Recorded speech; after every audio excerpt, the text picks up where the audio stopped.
Where are you from? Miami. Dade County to be more specific. Opelika, where I was born and raised, moved to Broward probably 15. So I done seen both that Dade and that Broward side, but Miami, Florida, most definitely. And are you living in Broward County now or Dade County? I stay in Broward now. I done moved out the hood.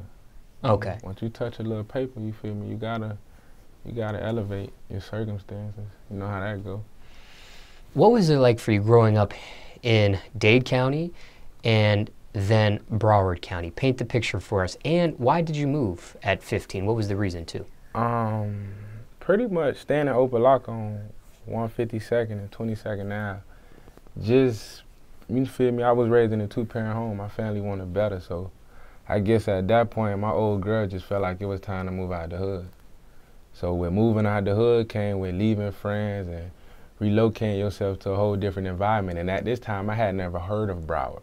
I never knew what a Pembroke Pines, what a Miramar, what a Sunrise, Fort Lauderdale. That just never existed to me. All we knew was Dade County.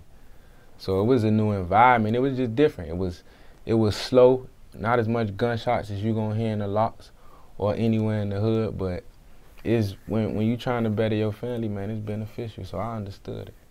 Do you still have family in Dade County? Yeah, that's where I run the streets at. I mean, I live up top, but when I get in my whip and I hit the streets, I'm in Dade County. That's just where majority of my people's at. I fuck with a few niggas in Broward too. I ain't gonna knock them, but for the most part, I'm in Dade. That's where the studio at, you feel me? That's where the hood at, you feel me? So that's where I'm more comfortable at. Now, was it rough for you growing up? Would you consider your upbringing rough or no? I mean, I wouldn't say rough. The average nigga growing up in the hood, you got your circumstances, fist fights in the hood, niggas getting shot. You feel me? You seeing friends die at an early age. You watching niggas get robbed. You feel me? You seeing drugs all around you. But as far as my upbringing, man, I had a two-parent home. My pops was pretty strict to keep that shit 100. I wasn't on no couldn't hit the streets, didn't jump off the porch till I was 18 kind of nigga. But it was just more so like I was just raised by a real nigga. So it was more so morals and principles. We just had an understanding and respect for each other. Now, growing up, what type of student were you in school? CD type of nigga. I wasn't stupid, it just was I wasn't really interested in it. You feel me? I was playing ball. In high school, I was playing ball until I broke both of my feet. So after the football shit didn't work out, it was just like, that's all I was going to school for. So at that point, it was either get some money or get in the streets. You broke both of your feet at the same time? Yeah, well, I had bad feet already. I had a bunion problem. And I went up for an interception and ended up cracking both of my bones. Wow. I had emergency surgery probably like the next 2 days. It was like 2007. I was in the wheelchair for 6 months. Could you have lost your feet? Nah, I had screws in them for a while, 4 screws in them for a while. Was that painful? Painful learning how to walk again and then sitting on a walker feeling like you paralyzed, you feel me, high off pain pills. So yeah. And how old were you? Or what grade were you in, I should say? 11th grade. Yeah. Wow. So you're in the prime of your high school career. Yeah. And you're quote unquote paralyzed. Music was the plan B. When you do the interception, and I guess you land wrong, do you figure out your feet are broken then? Or do you find out a later time they're broken? I wouldn't even say a later time, I just couldn't move. Did they have to bring the cart out and? Nah, they just drugged me off the field. They drugged me off the field and my feet were numb the whole time. So I got taken to the hospital the next day and they cut on me probably 2 days after that. Were they numb the whole entire time, even the 2 days later? Nah. So you got some feeling back. Yeah, definitely. Painful than a motherfucker. I see. After the surgery, I popped so many motherfucking pills, man. Definitely. Now, what was the recovery process like in the hospital? How long did you have to stay after the surgery? I did therapy for probably a week. They give you like 2-3 month process, but I did it for like a week. I just wasn't feeling it. And then they gave you a walker, so at that point, I fucked with the walker for a while, but once you apply that pressure on your legs and your feet, trying to stand up, that shit used to hurt like a motherfucker, so then they gave me a wheelchair. So initially though, like after the surgery, how long did you have to stay in that actual hospital? I was probably in the hospital for like a day after that, then I went home. Pain pills, therapy, pain pills, wheelchair. I was in a wheelchair for 6 months. Yeah, I remember. Yeah. So you're in the wheelchair, and then when you're done, you're on crutches, I would assume, or a walker? Or? After the wheelchair, crutches. Because I had to learn how to, they gave me some shit, it was like a wristband, but for feet, where it pretty much, since I had screws in my foot, it structured my feet to where they could be straight, if I should say. And I had to learn how to take proper steps for probably like a week or two. Is everything back to normal? Do you walk normally? Are there any complications stemming from that? Hell yeah, if I fall the wrong way, it's over. I can never play ball the way I used to. I could run, but after a while, it's pain like a motherfucker. The pain probably always be there.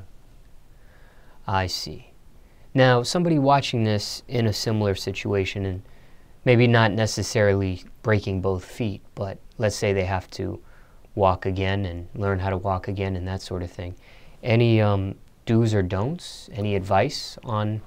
If you're an athlete, man, and you got feet problems or bunion problems, get the shit taken care of before you start a career, because scouts ain't gonna fuck with you afterwards.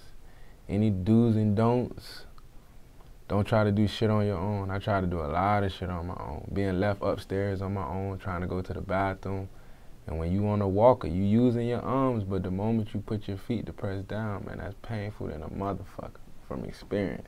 So, and try to keep as many pain pills that's strong as fuck close to you, man, because you're going to need them. Definitely going to need them. Other than that, man, just stay off your feet, shit. That's really it. So how does that work? You have upstairs, downstairs. Obviously, people in your family, I would assume, aren't used to using wheelchairs and stuff, so. They had work, so shit, if at the time I was staying with old girl, so if old girl go to work, old boy go to work, you feel me? If I'm upstairs, nigga, I'm upstairs all day. You feel so how are you getting down and how are you going up? I ain't going down upstairs. I'm upstairs all day until somebody probably could carry me. Oh, okay. Yeah, the most I could probably do is get to the bathroom. I see. That's painful. And the bathroom probably 5 steps. That shit take me by 20. How about like bathing yourself? How'd you do that? Well, the bathing process wasn't hard. You just had to keep your feet out of the tub because my shit was wrapped up crazy. Blood, you feel me? Bandages. So I just had to keep my feet out of the tub. It was complicated, but I made it work. I see. Now, could that have you mentioned in your advice that if you have a bunion problem or something to get it taken care of, if you would have had your bunion situation taken care of, could this have been prevented? It could have been avoided. Definitely, really? Definitely.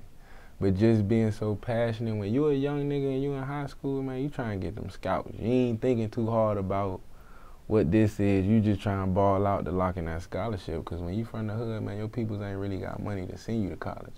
The whole objective is to lock in the scholarship so that it could pay for it. So when your mindset is, I can't miss a game because I'm balling for the scouts. But that was my mindset, so. Were you warned, hey, take care of the bunion before something bad happens, or you just I had excruciating pain way before the accident, so I was already warned. I see. Yeah, definitely. But nobody like professionally said, hey, you should take care of this bunion problem because something more disastrous could happen. Nah, I just probably went to see a doctor, and he was just like, if anything goes wrong, he was like, you'll be off your feet. But it was just like, when you a young buck, you like, man, I'll take a risk then, because I can't slow down right now, beginning of the season. Now, do you think if you didn't have that accident and you were still playing ball, do you think you would have gotten some sort of scholarship? I don't know, Smallz. I don't think that far. Just curious. At this point, I feel like God working mysterious ways. Shit, it happened the way it was supposed to. Because the passion I have for sports doesn't compare to the one I have for music and just branding myself as a whole.